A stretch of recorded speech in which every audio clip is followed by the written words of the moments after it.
আজ ইংরেজি 19শে জুন 2025 বৃহস্পতিবার। নিউজ নির্ভিকে দেখুন ঝটপট 10টা খবরে ইরান ইসরায়েল সংঘাতের আপডেট খবর। আজ দেশের 4টে রাজ্যের 5টা বিধানসভা কেন্দ্রে হলো উপনির্বাচন হয়েছে পশ্চিমবঙ্গের নদিয়ার কালীগঞ্জ বিধানসভা কেন্দ্রে। আজ বৃহস্পতিবার সকাল থেকে বৃষ্টি উপেক্ষা করেই ভোটাররা ভোট দিয়েছেন বাংলায়। কালীগঞ্জ বিধানসভা কেন্দ্রের উপনির্বাচনে তৃণমূল কংগ্রেসের প্রার্থী হয়েছেন প্রয়াত বিধায়ক নাসির উদ্দিন আহমেদের কন্যা আলিফা আহমেদ। বিজেপির হয়ে লড়ছেন আশিস ঘোষ এবং কংগ্রেসের প্রার্থী হয়েছেন কাবিল উদ্দিন শেখ। বৃষ্টি মাথায় নিয়েই ভোটাররা বুথের বাইরে লাইনে দাঁড়িয়ে তাদের গণতান্ত্রিক অধিকার প্রয়োগ করেছেন। নির্বাচন কমিশন প্রবীণ নাগরিকদের জন্য বাড়িতে গিয়ে ভোট দেওয়ার ব্যবস্থা করলেও অনেকে বয়স উপেক্ষা করেই বুথে এসেই ভোট দিয়েছেন। তাদের মতে ভোট কেন্দ্রে এসে ভোট দেওয়াতেই তাঁরা স্বাচ্ছন্দ্য বোধ করেন। আজ পাঞ্জাবের লুধিয়ানা পশ্চিম, গুজরাটের কাদি এবং বিশাবদর এবং কেরলের নীলম্বুরেও ভোট গ্রহণ হয়েছে। এই কেন্দ্রগুলোতে বিভিন্ন কারণে উপনির্বাচন অনুষ্ঠিত হয়। লুধিয়ানা পশ্চিমে আপ বিধায়কের মৃত্যুর কারণে, কাদিতে বিধায়কের প্রয়াণের ফলে এবং বিশাবদরে বিধায়কের পদত্যাগের কারণে উপনির্বাচন হয়। কেরলের নীলাম্বুরে নির্দল বিধায়ক ছিলেন PD আনভার। সব কেন্দ্রে ভোট গণনা সোমবার অনুষ্ঠিত হবে। 2021 সালের বিধানসভা নির্বাচনে কালীগঞ্জ থেকে জয়ী হয়েছিলেন নাসির উদ্দিন আহমেদ। তার প্রয়াণের পর থেকে এই আসনটা বিধায়কহীন হিসাবে খালি পড়েছিল। উপনির্বাচনের ফলাফল কালীগঞ্জ বিধানসভা কেন্দ্রের ভবিষ্যৎ নির্ধারণ করবে। রাজনৈতিক দলগুলো এখন ফলাফলের দিকে তাকিয়ে।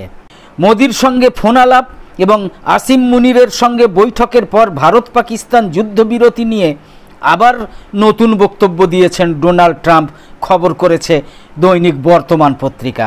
ভারত এবং পাকিস্তানের মধ্যে যুদ্ধ আমিই থামিয়েছি বলে প্রায় নিয়মিত এই কথাই বলতেন আমেরিকার প্রেসিডেন্ট ডোনাল্ড ট্রাম্প।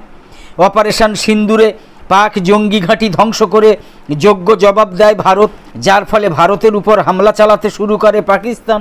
সেই হামলা রুখে প্রত্যাঘাত করে নয়াদিল্লিও। পরিস্থিতি আরও ভয়ঙ্কর হয়ে ওঠার আগেই যুদ্ধবিরতিতে যায় দুটো দেশ। যদিও নয়াদিল্লি এবং ইসলামাবাদের আগেই সেই যুদ্ধবিরতির কথা আগাম সোশ্যাল মিডিয়ায় ঘোষণা করে দেন ডোনাল্ড ট্রাম্প, যাকে কেন্দ্র করে বিস্তর জলঘোলা হয়। তারপর থেকেই প্রায় রোজই একই কথা বলতেন মার্কিন প্রেসিডেন্ট ডোনাল্ড ট্রাম্প, যে তিনিই ভারত এবং পাকিস্তানের মধ্যে যুদ্ধ থামিয়েছেন। যদিও আজ বৃহস্পতিবার পাল্টি খেয়েছেন ডোনাল্ড ট্রাম্প। তিনি জানিয়েছেন ওরা দুই দেশই পরমাণু শক্তিধর। যুদ্ধবিরতি নিয়ে নিজেরাই আলোচনা করে সিদ্ধান্ত নিয়েছে।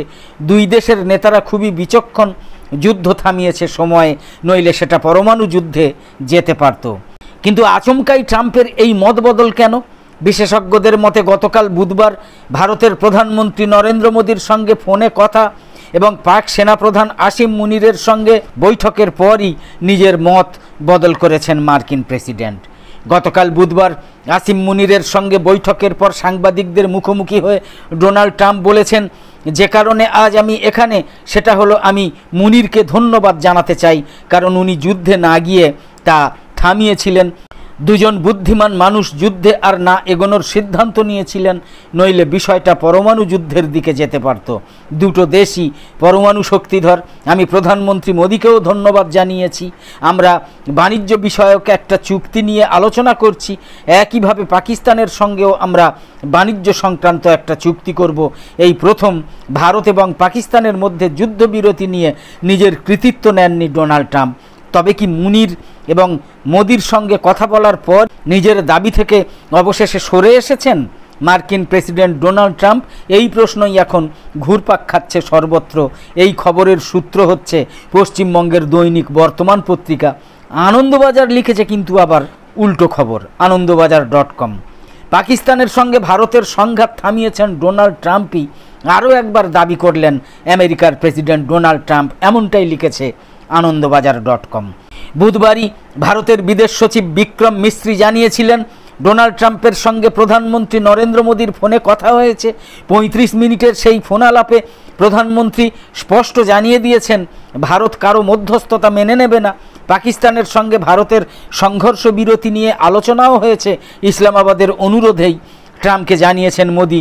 তো সেই ফোনালাপ নিয়ে এবার মুখ খুলেছেন ডোনাল্ড ট্রাম্প। প্রথম থেকে এই প্রসঙ্গে তিনি যা দাবি করে আসছিলেন সেই অবস্থান থেকে নড়েননি এক চুলো। বলেছেন পাকিস্তান এবং ভারতের মধ্যে যুদ্ধ আমিই থামিয়েছি। বুধবার হোয়াইট হাউসের বাইরে দাঁড়িয়ে সাংবাদিকদের সঙ্গে কিছুক্ষণ কথা বলেছেন ডোনাল্ড ট্রাম্প।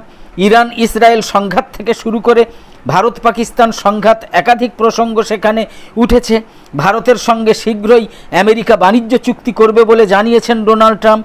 ভারত পাকিস্তান প্রসঙ্গে তিনি বলেছেন, দেখুন যুদ্ধটা আমিই থামিয়েছি, আমি পাকিস্তানকে ভালোবাসি, মোদিও দুর্দান্ত একজন মানুষ, গত রাতে ওর সঙ্গে আমার কথা হয়েছে, আমরা ভারতের সঙ্গে একটা বাণিজ্য চুক্তি করতে চলেছি, কিন্তু ভারত এবং পাকিস্তানের মধ্যে যুদ্ধ আমিই থামিয়েছি। আর একটা F-35 ধ্বংস ইসরায়েলের জন্য অন্ধকার পূর্বাভাস। ইরানের বিমান প্রতিরক্ষা বাহিনী আবারও তাদের সক্ষমতার এক প্রমাণ দিয়েছে। মঙ্গলবার তাবরিজ শহরের আকাশে ভূপাতিত হয়েছে আরও একটা ইসরায়েলি F-35 যুদ্ধ বিমান। বিশ্বের সর্বাধুনিক এবং স্টেলথ প্রযুক্তি সম্পন্ন এই যুদ্ধ বিমানকে গর্ব করে অদৃশ্য ঘাতক বলে থাকে আমেরিকা এবং ইসরায়েল। এটা ছিল ইরানের হাতে ধ্বংস হওয়া চতুর্থ F-35 যুদ্ধ বিমান, যা এক নতুন সামরিক বাস্তবতার দিকে ইঙ্গিত দিচ্ছে। ইরানের রাষ্ট্রীয় বার্তা সংস্থা ইরনা জানিয়েছে হাসপাতাল নয়, ইসরায়েলের সেনাঘাঁটিই ছিল হামলার লক্ষ্য। ইরনার তথ্য মতে ইসরায়েলি প্রতিরক্ষা বাহিনী আইডিএফের একটা কমান্ড এবং গোয়েন্দা সদর দপ্তর IDF C4I এবং গাভ ইয়াম টেকনোলজি পার্কে অবস্থিত একটা সেনা গোয়েন্দা ক্যাম্পের ওপর এই হামলা চালানো হয়েছে। আজ 19শে জুন বৃহস্পতিবার সকালে ইসরায়েলের বীরশেভা শহরে সোরোকা হাসপাতালের পাশে একটা সামরিক স্থাপনাকে লক্ষ্য করেই ইরান ক্ষেপণাস্ত্র হামলা চালিয়েছে বলে জানিয়েছে ইরানের রাষ্ট্রীয় বার্তা সংস্থা ইরনা। বার্তা সংস্থাটা আরও বলেছে, হাসপাতাল মূলত বিস্ফোরণের তাণ্ডবে হয়তো সামান্য ক্ষতিগ্রস্ত হয়েছে, বড় কোনো ক্ষতি হয়নি। আসল লক্ষ্য ছিল সামরিক অবকাঠামো, আর সেটাতেই সরাসরি এবং নির্ভুলভাবে আঘাত করা হয়েছে। গাভ ইয়াম নেগেভ টেকনোলজি পার্কের ওয়েবসাইটে বলা হয়েছে, এটা বেনগুরিয়ান বিশ্ববিদ্যালয়ের ক্যাম্পাস এবং IDF C4I ব্রাঞ্চ ক্যাম্পাসের পাশে অবস্থিত। ইসরায়েলি গণমাধ্যমও এর আগে জানিয়েছিল যে এখানে IDF-এর একটা ক্যাম্পাস নির্মাণাধীন রয়েছে। পূর্ব ধারণা মতোই আণবিক লক্ষ্য পূরণে ইরানের পাশেই রাশিয়া। বড় ঘোষণা ভ্লাদিমির পুতিনের। বিশ্বযুদ্ধ কি তাহলে আসন্ন? সরাসরি ইরানের পাশেই রাশিয়া। ইরান রাজি থাকলে তেহরানের ইউরেনিয়াম সমৃদ্ধকরণে সাহায্য চালিয়ে যাবে মস্কো, সাফ জানিয়েছেন রুশ প্রেসিডেন্ট ভ্লাদিমির পুতিন। ইসরায়েল ইরানের সংঘর্ষ বিরতির জন্যেও মধ্যস্থতায় তৈরি ক্রেমলিন। বিষয়টা নিয়ে একাধিক রাষ্ট্রনেতাদের সঙ্গেও কথা বলেছেন পুতিন। রুশ সংবাদ মাধ্যম তাসকে পুতিন জানিয়েছেন, ইরানি সঙ্গীদের সঙ্গে নিয়মিত যোগাযোগ রাখছি। ইরানের বুশেহর শহরে আমাদের প্রায় 600 বিশেষজ্ঞ কাজ করছেন। সেই কর্মসূচি ছেড়ে আমরা চলে আসিনি, সেই কর্মসূচি চলছে। এটা কি সমর্থন নয় ইরানকে? পুতিন এটাও সাফ জানিয়েছেন, রাশিয়ার কাছে আর অন্য কোনো সাহায্য চায়নি তেহরান। এরপরই পুতিন জানিয়েছেন, ইরান ইসরায়েল সংঘাত থামাতে মধ্যস্থতা করতেও তৈরি মস্কো। চাইলেই চুক্তিবদ্ধ হতে পারে দুটো দেশ, যেখানে ইরানের শান্তিপূর্ণ পারমাণবিক কর্মসূচি বজায় থাকবে, আবার ইসরায়েলের জাতীয় নিরাপত্তা সংক্রান্ত উদ্বেগও কমে যাবে। এমন একটা চুক্তি করতে পারে দুটো দেশ। বিষয়টা নিয়ে ইতিমধ্যে আমেরিকা এবং ইসরায়েলের সঙ্গে আলোচনা চালাচ্ছে রাশিয়া।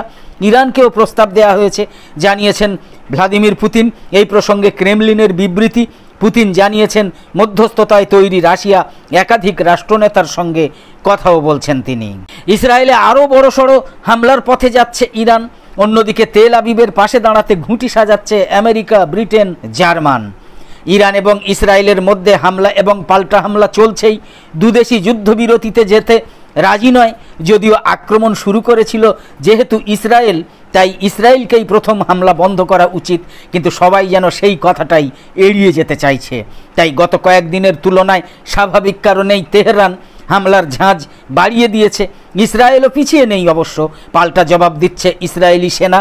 আজ বৃহস্পতিবার সকালেই ইসরায়েলের প্রতিরক্ষা বাহিনী আইডিএফের একটা কমান্ড এবং গোয়েন্দা সদর দপ্তর আইডিএফ C4I এবং গাভইয়াম টেকনোলজি পার্কে অবস্থিত একটা সেনা গোয়েন্দা ক্যাম্পের ওপর হামলা চালিয়ে গুঁড়িয়ে দিয়েছে ইরান। বাঁচার মরিয়া চেষ্টায় পূর্ব পরিকল্পনা মতো আমেরিকা, ব্রিটেন, জার্মান সহ গোটা বিশ্বের সমর্থন আদায় করতে হাসপাতালে হামলা হয়েছে বলে মরা কান্না শুরু করে দিয়েছে ইসরায়েল। গাজার বেশিরভাগ হাসপাতাল যারা বোমা মেরে পুরোপুরি ধ্বংস করে দিয়েছে, নিরীহ হাজার হাজার মানুষকে হত্যা করেছে গাজায়, তারাই এখন হাসপাতালে বড় কোনো ক্ষতি না হওয়া সত্ত্বেও সেই হাসপাতালে ইরানের ক্ষেপণাস্ত্র হামলার অভিযোগ তুলে বাজার গরম করার চেষ্টা করছে। ভাগ্যের কি পরিহাস! ইরানের ইসলামী বিপ্লবী গার্ড বাহিনী IRGC ঘোষণা করেছে যে বুধবার ভোরে অপারেশন ট্রু প্রমিস 3-র একাদশ পর্যায়ে উন্নত ফাত্তা হাইপারসনিক ক্ষেপণাস্ত্র ব্যবহার করা হয়েছে। IRGC জানিয়েছে ক্ষেপণাস্ত্রটা সফলভাবে বহুল আলোচিত ইসরায়েলি বিমান প্রতিরক্ষা ব্যবস্থা ভেদ করে দখলদার গোষ্ঠী এবং তাদের পশ্চিমা সমর্থকদের কাছে একটা শক্তিশালী বার্তা পৌঁছে দিয়েছে। IRGC অভিযানের সর্বশেষ পর্যায়কে একটা মোড় হিসাবে বর্ণনা করেছে এবং বলেছে যে প্রথম প্রজন্মের ফাত্তা ক্ষেপণাস্ত্র মোতায়েন ইসরায়েলের পৌরাণিক ক্ষেপণাস্ত্র প্রতিরক্ষা ব্যবস্থার সমাপ্তির সূচনা। শক্তিশালী এবং অত্যন্ত কৌশলগত ফাত্তা ক্ষেপণাস্ত্র গতরাতে কাপুরুষ ইহুদিবাদীদের আশ্রয়স্থলগুলোকে বারবার কাঁপিয়ে দিয়েছে। এই ঘটনা তেল আবিবের যুদ্ধপ্রিয় মিত্রদের কাছেও ইরানের শক্তির স্পষ্ট বার্তা পাঠিয়ে দিয়েছে, বিশেষ করে এখনও যারা বিভ্রান্তি এবং মিথ্যা অনুমানের মধ্যে বাস করছে। ইরানের সর্বোচ্চ নেতা আয়াতুল্লাহ আলী খামেনেই গতকাল বুধবার ইসরায়েলের হামলার বিষয়ে বার্তা দিয়ে বলেছেন, যুদ্ধে প্রবেশ করলে আমেরিকার ক্ষতি হবে। এই বার্তাটা ইরানের রেডিও, টেলিভিশন সহ সমস্ত গণমাধ্যমে সম্প্রচারিত হয়েছে। সেখানে তিনি বলেছেন, মার্কিন প্রেসিডেন্ট আমাদের হুমকি দিচ্ছেন, হাস্যকর ভাষা ব্যবহার করে আমাদেরকে আত্মসমর্পণ করতে বলছেন। তারা এমন কাউকে হুমকি দিচ্ছে যারা তাদের হুমকিতে ভীত নয়। ইরানি জাতি হুমকিদাতাদের হুমকিতে ভীত নয়। সর্বোচ্চ নেতা বলেছেন, ইরানি জাতিকে আত্মসমর্পণ করতে বলা বুদ্ধিমানের কাজ নয়। ইরানি জাতি কিসের কাছে আত্মসমর্পণ করবে? আমরা কোনোভাবেই কারো আগ্রাসনের কাছে আত্মসমর্পণ করব না। এটাই ইরানি জাতির যুক্তি, এটাই ইরানি জাতির চেতনা। আমেরিকা এই বিষয়ে যুদ্ধে প্রবেশ করলে তাতে তারাই শতভাগ ক্ষতির সম্মুখীন হবে। আমেরিকা এই ক্ষেত্রে যা ভোগ করবে তা হবে ইরানের ক্ষতির চেয়ে অনেক বেশি। আমেরিকা এই যুদ্ধের ময়দানে সামরিকভাবে প্রবেশ করলে নিঃসন্দেহে তাদের অপূরণীয় ক্ষতি হবে। গতকাল ওয়াল স্ট্রিট জার্নালে প্রকাশিত এক খবরে বলা হয়েছে, ইসরায়েলের ক্ষেপণাস্ত্র বিধ্বংসী সমরাস্ত্রের মজুদ ক্রমশ কমে যাচ্ছে। ইরানের ছড়া ব্যালিস্টিক ক্ষেপণাস্ত্র ধ্বংসে ইসরায়েলের দূরপাল্লার ক্ষেপণাস্ত্র ব্যবস্থা অ্যারোর ক্ষেপণাস্ত্রের ইন্টারসেপ্টরের মজুদ পুরোপুরি শেষ হয়ে আসছে। তবে মার্কিন সংবাদ মাধ্যম ওয়াল স্ট্রিট জার্নালের এমন খবর নাকচ করে দিয়েছে ইসরায়েলের কর্মকর্তারা।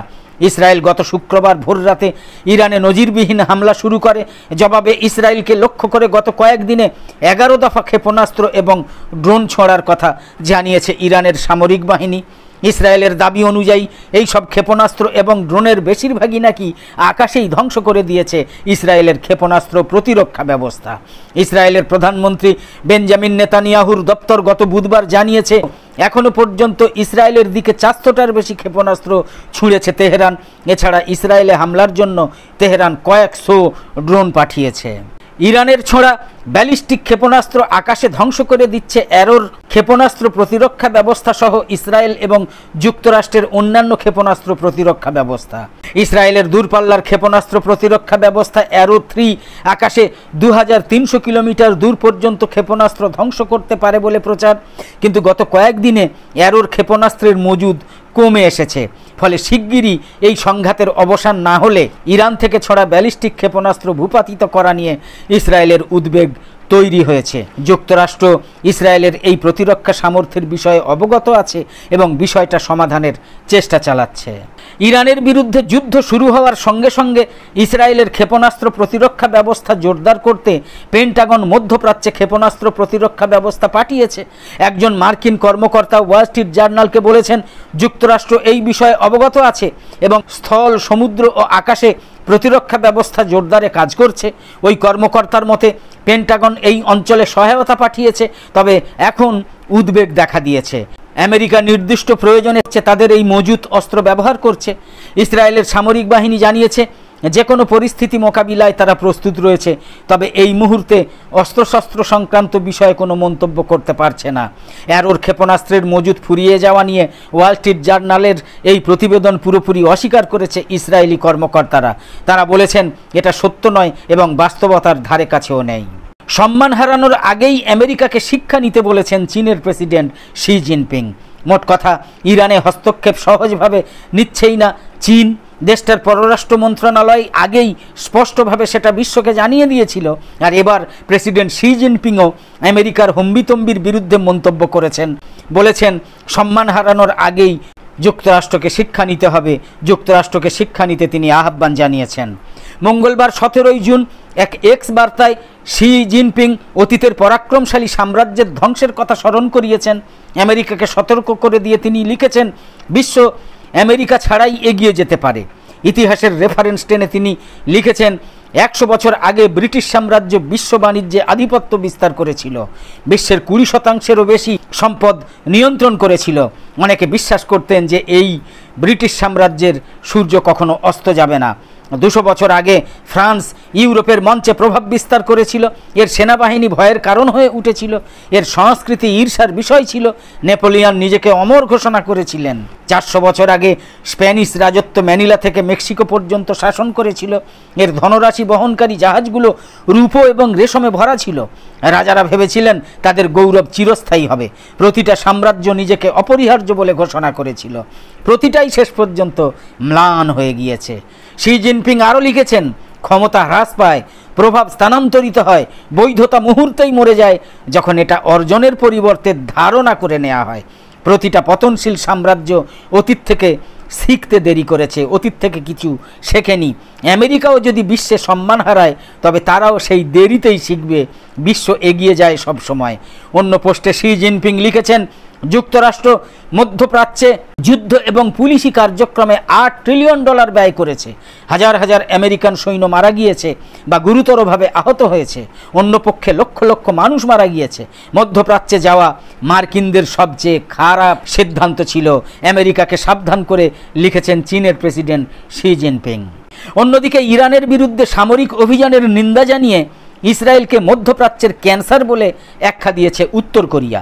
দেশটা বলেছে, ইসরায়েলের এই হামলা শুধু মানবতার বিরুদ্ধেই অপরাধ নয়, বরং পুরো অঞ্চলে একটা সর্বাত্মক যুদ্ধের ঝুঁকি তৈরি করছে। আজ বৃহস্পতিবার 19 জুন দেশটার রাষ্ট্রীয় বার্তা সংস্থা KCNA-তে প্রকাশিত এক বিবৃতিতে উত্তর কোরিয়ার পররাষ্ট্র মন্ত্রণালয়ের মুখপাত্র বলেছেন, ইরানের বেসামরিক, পারমাণবিক এবং জ্বালানি স্থাপনায় ইসরায়েলের সামরিক হামলা গভীর উদ্বেগের বিষয়। বেসামরিক নাগরিকদের হত্যা কোনোভাবেই মেনে নেওয়া যায় না। এটা মানবতার বিরুদ্ধে ক্ষমাহীন অপরাধ। তিনি আরও বলেছেন, ইসরায়েল রাষ্ট্রীয় সন্ত্রাসবাদে লিপ্ত একটা সত্তা, যার আগ্রাসন মধ্যপ্রাচ্যে একটা নতুন যুদ্ধের সূচনা ঘটাতে পারে। বিবৃতিতে আমেরিকা এবং ইউরোপীয় দেশগুলোকে চলমান ইরান ইসরায়েল সংঘাতে হস্তক্ষেপ না করতে সতর্ক করে দিয়ে উত্তর কোরিয়া জানিয়েছে, আমেরিকা এবং পশ্চিমা শক্তিগুলো ইসরায়েলকে যেভাবে সমর্থন দিয়ে যাচ্ছে তা বিশ্ব শান্তির জন্য মারাত্মক হুমকি। তারা এক প্রকার সরাসরি যুদ্ধকে উস্কে দিচ্ছে। উত্তর কোরিয়ার পররাষ্ট্র মন্ত্রণালয়ের মুখপাত্র বলেছেন, বিশ্ববাসী এখন নিবিড়ভাবে পর্যবেক্ষণ করছে কিভাবে আমেরিকা এবং তার মিত্ররা ইরানের বৈধ আত্মরক্ষার অধিকারকে প্রশ্নবিদ্ধ করছে কায়দা করে এবং পরিস্থিতিকে একটা অনিয়ন্ত্রিত বিপর্যয়ের দিকে ঠেলে দিচ্ছে। উত্তর কোরিয়ার এই কঠোর অবস্থান এমন একটা সময় এলো যখন মার্কিন প্রেসিডেন্ট ডোনাল্ড ট্রাম্প জানিয়েছেন, ইরানকে নিয়ে তার ধৈর্য নাকি শেষ হয়ে গিয়েছে। এর প্রতিক্রিয়ায় পিয়ংইয়ং ওয়াশিংটনকে সংযত থাকার আহ্বান জানিয়েছে এবং হুঁশিয়ারি দিয়েছে যে আমেরিকা ও তার মিত্রদের পদক্ষেপে পুরো মধ্যপ্রাচ্য ভয়াবহ অস্থিতিশীলতায় পড়তে পারে। তো আপাতত শেষ করছি। ইরান ইসরায়েলের সংঘাত সহ এই সংক্রান্ত আপডেট খবর নিয়ে পরের পর্বে আবার হাজির হব। আমি জাকির হোসেন শেখ। কামনা করি সকলে সব সময় খুব ভালো এবং সুস্থ থাকুন। ধন্যবাদ।